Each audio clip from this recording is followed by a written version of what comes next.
President Obama reportedly signing off on this. Sources say CIA operatives are on the ground in Libya and in contact with the opposition. And joining us to talk more about the CIA's possible role in Libya from Washington, former CIA counterterrorism analyst Michael Scheuer. Michael, thanks for being with us this morning. You're welcome. So there are reports out, again, that the CIA is on the ground in Libya, contacting and vetting the rebels.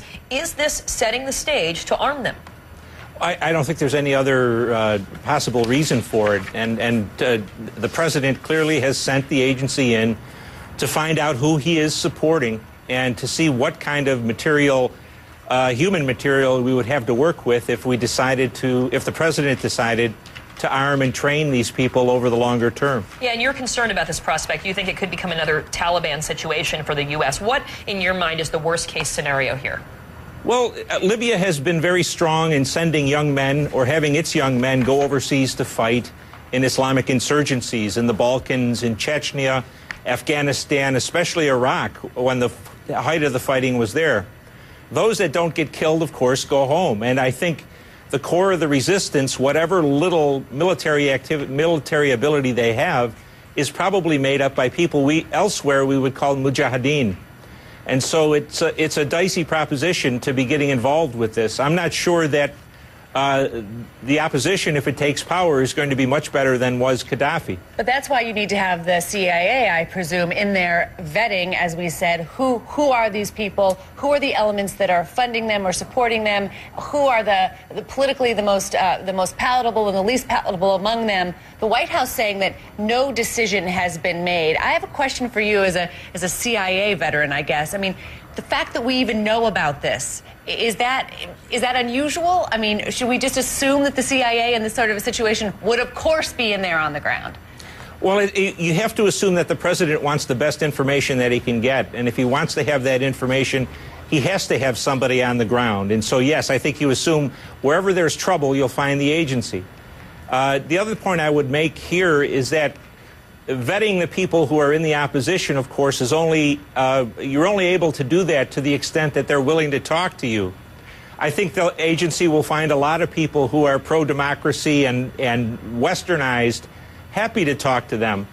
The more Islamic-oriented people aren't going to talk to them because that would bring into question our air support for them.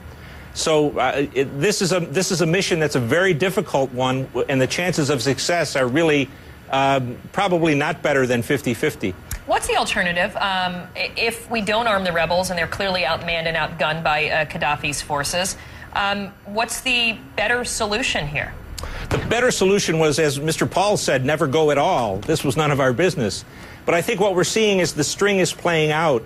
We threatened Gaddafi, and that didn't work. There's an arms embargo and an economic embargo. That didn't work.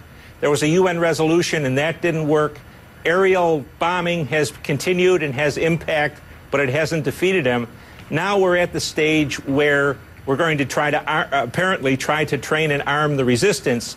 That takes a long time. I don't know if we have that time against Gaddafi.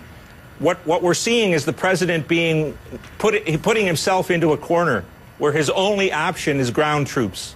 But that's something that is that's something that no one says that they want to do in this administration. I mean, they simply don't want to do that. They want Well, they don't. Well, the choice may come down to admitting that it was a mistake and being defeated in the sense that Gaddafi survives, or putting ground troops in. Nations are a lot like people. They don't like admitting to mistakes. And maybe they don't want to put them in, but when it comes down to looking defeat in the face, I wonder.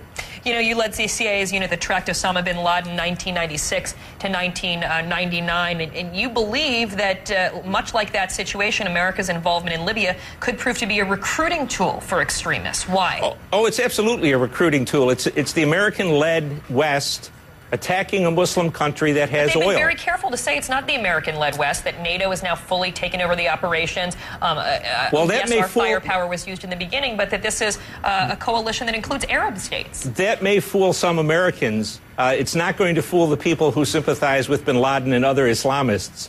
This is really a U.S.-led operation. And you talk about the Arab states that are involved. The Arab states are tyrannies that are hated by their own people. This is a piece of theater set up by Mrs. Clinton and Mr. McCain and the bipartisan group that loves to intervene abroad.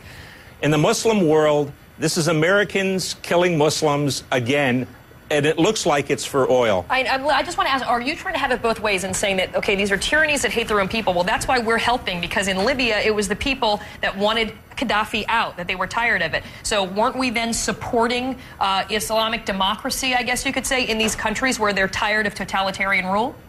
If we were supporting Islamic democracy, that would be one thing. But if you listen to Mrs. Clinton and especially the rather crazed Miss Rice at the UN, this is all about democracy in a world where democracy is not going to take hold. I think it's very clear, Michael Scheuer, that you are no fan of this policy and this administration. I think calling Ambassador Rice crazed is certainly a significant charge. Well, I don't know. I've just listened to her. You know, that's only my impression. And I have to say, this is not a Democratic problem. This is a Republican problem, too.